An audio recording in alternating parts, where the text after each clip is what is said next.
Hello and welcome to Playback, TRT World's weekly showcase of our best stories from around the globe.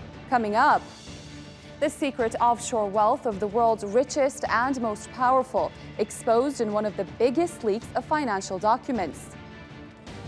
Facebook is operating in the shadows, says a former employee, while urging U.S. lawmakers to investigate the social media giant's operations. The EU holds a resettlement forum to focus on helping Afghans who fled the Taliban. And despite anger and controversy, France is pushing ahead with its policy of closing down mosques across the country.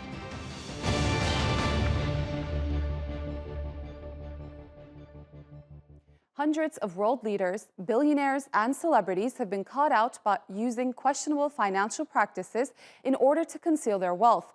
Millions of leaked documents have revealed the extent to which some of the world's most influential people have used offshore accounts to avoid paying taxes. The data drop, known as the Pandora Papers, has left many of the rich and powerful with lots of explaining to do. Melinda Nusafora has more. It's the largest treasure trove of leaked financial data ever exposed.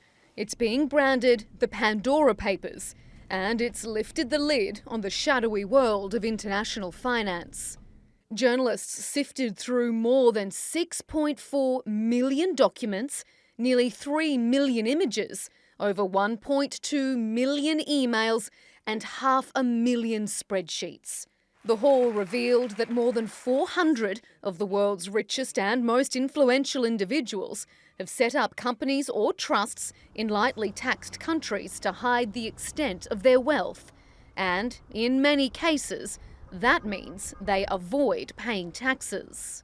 Among those implicated are members of the Pakistani Prime Minister Imran Khan's inner circle, including ministers and military elites. The Prime Minister has ordered an investigation into the allegations.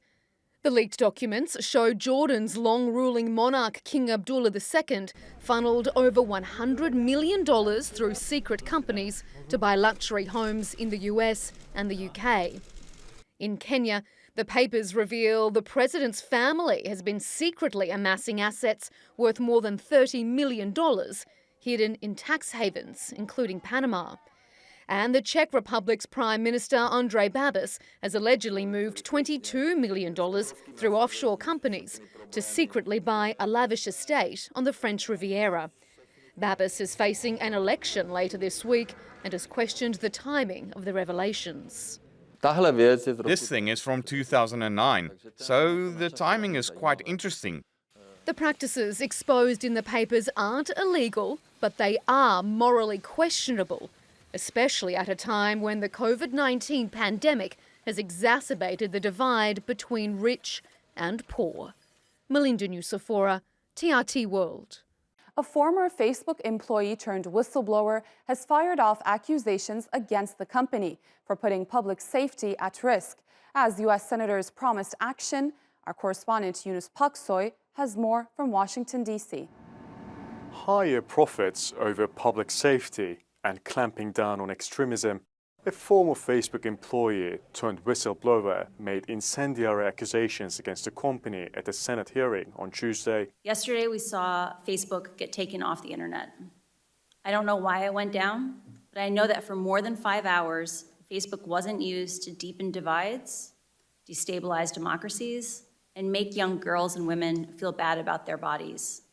Despite the deep partisanship in Washington, D.C., Republican and Democratic senators were on the same page. Our children are the ones who are victims. Teens today, looking at themselves in the mirror, feel doubt and insecurity. Mark Zuckerberg ought to be looking at himself in the mirror today.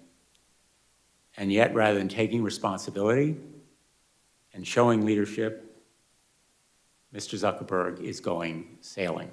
Facebook's internal research. So they knew what they were doing. They knew where the violations were. And they know they are guilty. They know this. Confirming the allegation, the witness claimed that Facebook is letting extremists roam freely on the platform. Facebook's own research says they cannot adequately identify dangerous content, and as a result, those dangerous algorithms that they admit are picking up the extreme sentiments, the division. They can't protect us from the harms that they know exist in their own system. But questions loom on whether Facebook can be blamed for prioritizing profits over more control. Facebook does not exist to make the world a better place. Facebook would like the world to be a better place because of it, but Facebook exists as a for-profit corporation. And all their actions, all their design of their algorithms are to engage people's attention, to keep them on longer so that they can sell more advertising. That means that they are selling the most controversial and divisive material. They're spreading it quickly. That's in Facebook's interest to do so. With the increasing public outcry and a determined Congress, America may be headed towards a more regulated social media sphere. Yunus Paksoy, TRT World, Washington, D.C. Now, despite anger and controversy, France is pushing ahead with its policy of closing down mosques across the country. It's part of a quest by President Emmanuel Macron's government to uphold what it says are traditional secular values. Political analysts say it's also part of Macron's efforts to woo right-wing voters ahead of next year's presidential election. Francis Collings reports from Paris. There have been several protests against the policy this year. But the French government is clear. It will see through a controversial pledge to shut down religious institutions it sees as a threat. According to Interior Minister Gérald Darmanin, another 6 mosques across France will be closed and a number of associations disbanded. The policy is part of new laws introduced last year but only passed recently, aimed at preventing what the government calls separatism, directed at those the administration of President Emmanuel Macron believes are creating a state within a state, ignoring French values. This bill is not a text against religions, nor against the Muslim religion in particular. On the contrary, it is a law of freedom, it is a law of protection, it is a law of emancipation in the face of religious fundamentalism. But it is mosques that are being closed and Islamic groups that are being targeted. This mosque in the north of Paris was shut for 6 months.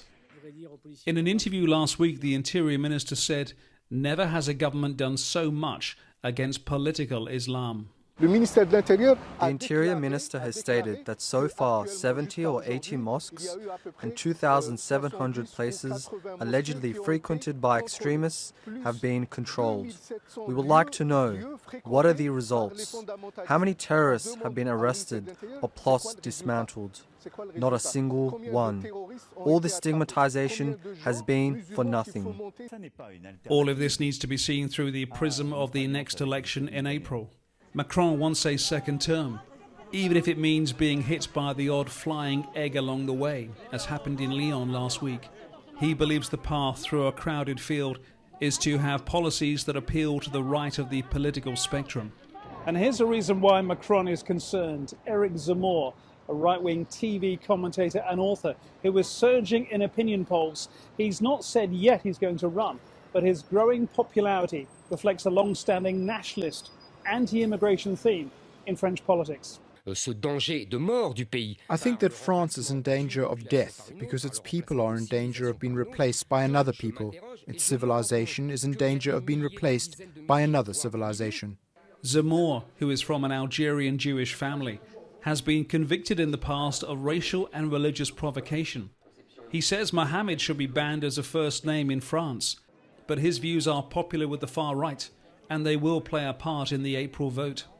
There's now a refocus of debate in the election campaign around subjects like immigration, Islam and law and order, with policies from the Macron government to match. A new report into allegations of sexual abuse in the French Catholic Church was published Tuesday. It estimates at least 216,000 children were victims of abuse by priests and others in the church since 1950. The head of the commission that produced the report said the culture of abuse within the church was systemic. Simon McGregor-Wood reports. The sheer scale of the abuse is shocking. The commission estimates 216,000 minors were abused, but the number could be as high as 330,000. The figure between 216,000 and 330,000 is more than just bothersome, it's damning. There's no way it can be left without a response. The report was commissioned in 2018 by French bishops in order to cast light on past abuses and restore confidence in the church. It uncovered a systematic culture of abuse and cover-up. Until the early 2000s, there was deep, total and even cruel indifference for years. The victims were not believed, were not listened to. When they were listened to, they were considered to have perhaps contributed to what happened to them. Olivier Savignac was abused by a Catholic priest when he was 13. Yes, it's a hurricane. Yes, it's a tsunami. And it has to be a tsunami. Because today, when we see the numbers, it's so damning that no one can be in denial, both within the Catholic Church and for the entire society. Olivier is one of the few to successfully seek justice. Some abusers have been tried, like Bernard Prénat, a priest found guilty in 2020 of abusing Boy Scouts for decades. But thousands of other victims stayed silent. Such was the power and influence of local priests. The French inquiry follows similar revelations of abuse in the United States, Ireland and Australia. The French Church has expressed shame and horror at the findings. Pope Francis has promised reform. Earlier this year, church law was overhauled to explicitly criminalise sexual abuse. For many French victims, that came too late. Simon McGregor-Wood, TRT World. The 8-year war in Yemen has led to what the United Nations has described as the world's worst humanitarian crisis, causing tens of thousands of deaths and leaving millions of people displaced. It has also forced thousands of children to drop out of school. Taiba Aydin has more. 14-year-old Muhannad Ali is selling vegetables in the streets of Taiz in southwestern Yemen. He should be in school, but quit 2 years ago to provide for his family.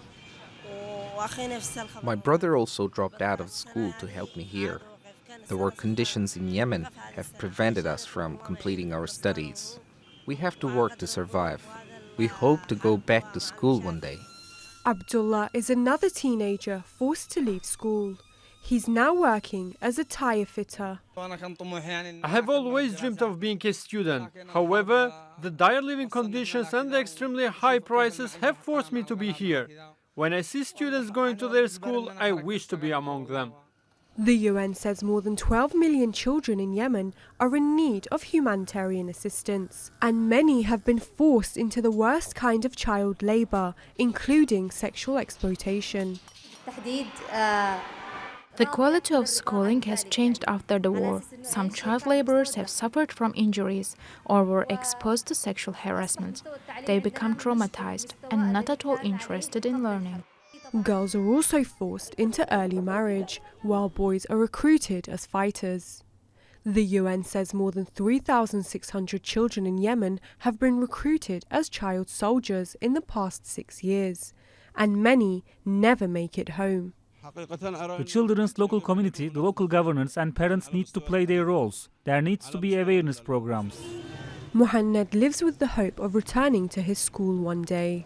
But as the war enters its 8th year, an entire generation of children risk losing out on their future.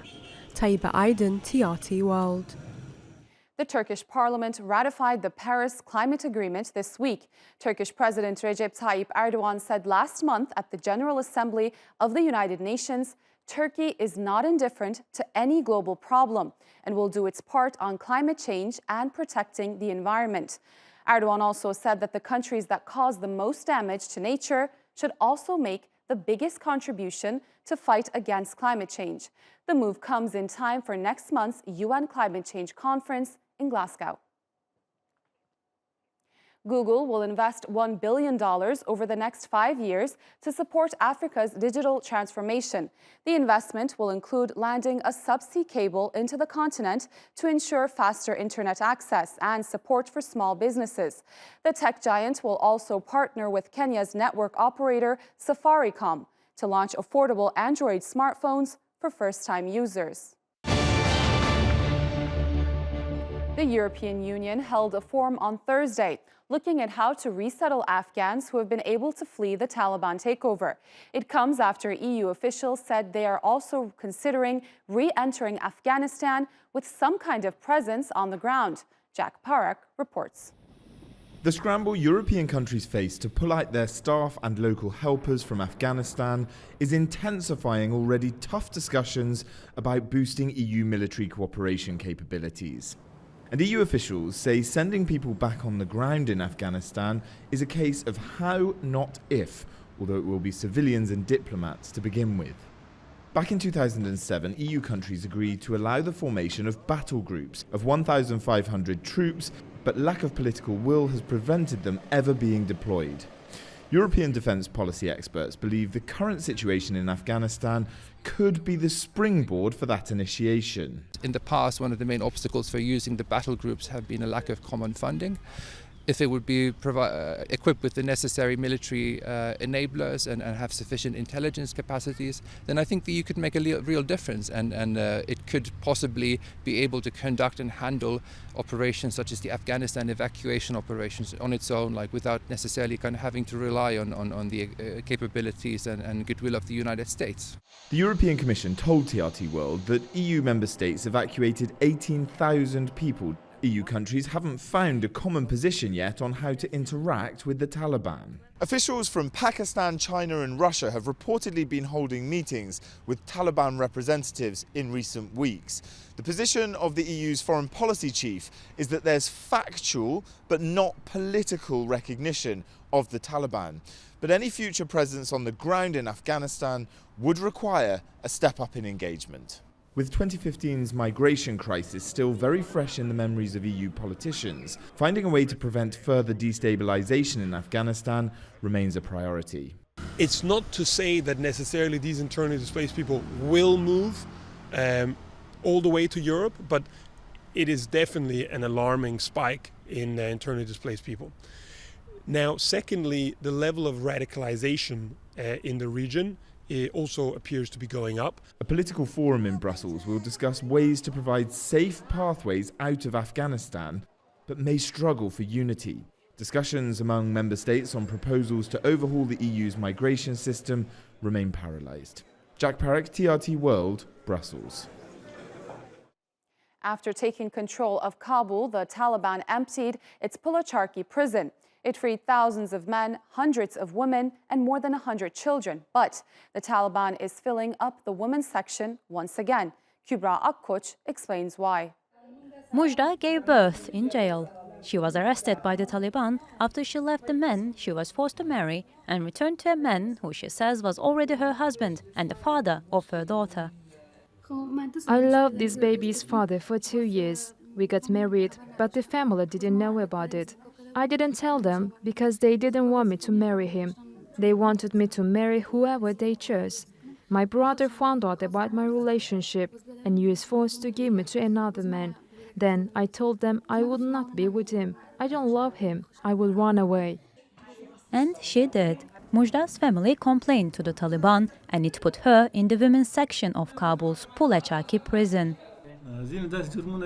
There are certain crimes, like if a woman runs away with a man and they don't get married, it's considered a kidnapping. Also, if a lady has a husband and she runs away, people report it and she will be detained. The Taliban emptied the prison after it retook control of Afghanistan in August. More than 700 women were among the inmates freed. But Afghanistan's main jail is getting crowded again. The Taliban is imprisoning women like Mujda who have committed what it calls moral crimes. But women who have fled domestic abuse are also there. When the Taliban seized power, the administrator of a women's shelter in northern Afghanistan fled, abandoning 20 women. Taliban fighters told these women either to return to their families or go with them. Most returned home out of fear of the Taliban, but the rest were taken to the prison in Kabul. Although Mujda craves freedom, some of her fellow inmates say that with no money and nowhere else to go, it feels safer in prison than at home. Kübra Akkoç, TRT World. Now, Palestinians are determined to preserve their heritage. They do this by keeping their culture and traditions alive. Nizar Sadawi reports on how some in Gaza are able to carry a reminder of home with them, no matter how difficult their lives have become. One of the most popular Palestinian dances is the debke. Participants perform a series of complex steps to a beat created by traditional instruments. Muhammad Abed learned the debke at the age of 10. He spent the past 14 years training hundreds of children to perform the dance he loves. Every move in this dance has a meaning. The strike on the ground symbolizes the connection to our land. Holding hands means we are committed to Palestinian unity. We don't only teach the moves, we also teach the children everything about the debke. And they learn the accompanying songs, Palestinian songs about farmers or the resistance, or wedding songs. The debke is performed at any celebration, from marriage ceremonies to graduations and parties. On these special occasions, women wear the thobe, a colorful traditional dress with intricate cross-stitch embroidery. Before the 1948 war, each village had its own style, color and pattern. So by simply looking at a woman's thobe, it was possible to tell where she lived.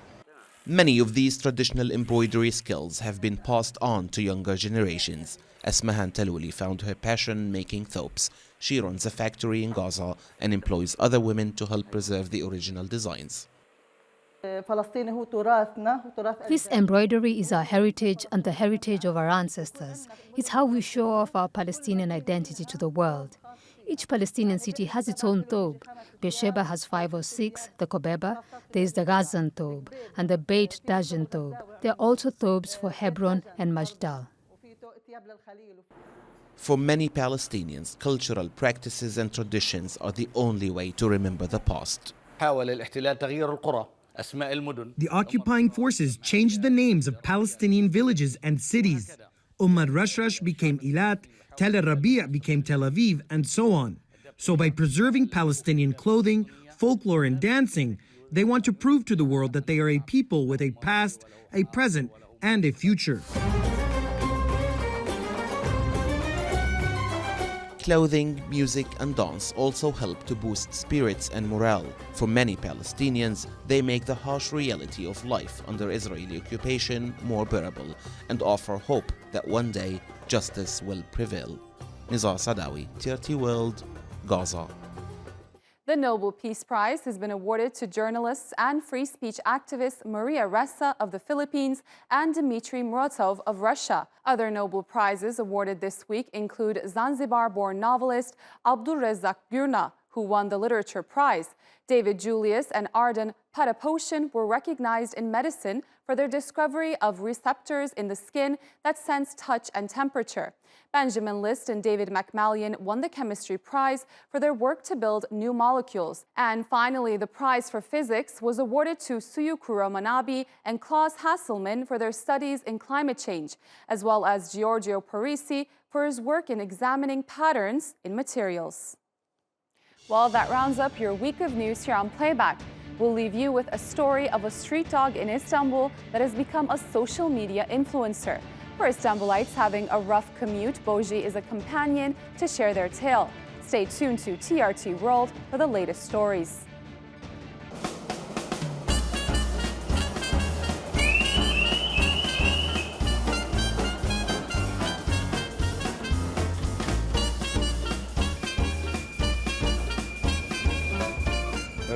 I think it's very beautiful. He brings joy to the subway. He makes us smile.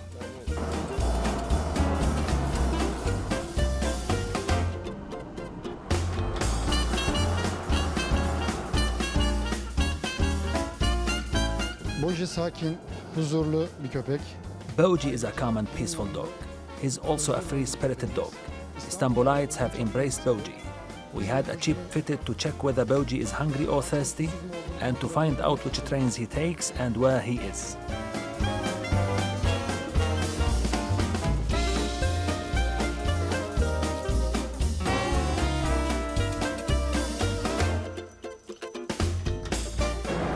I hope his life will be long, so he keeps traveling like this on our trains. It's a beautiful thing.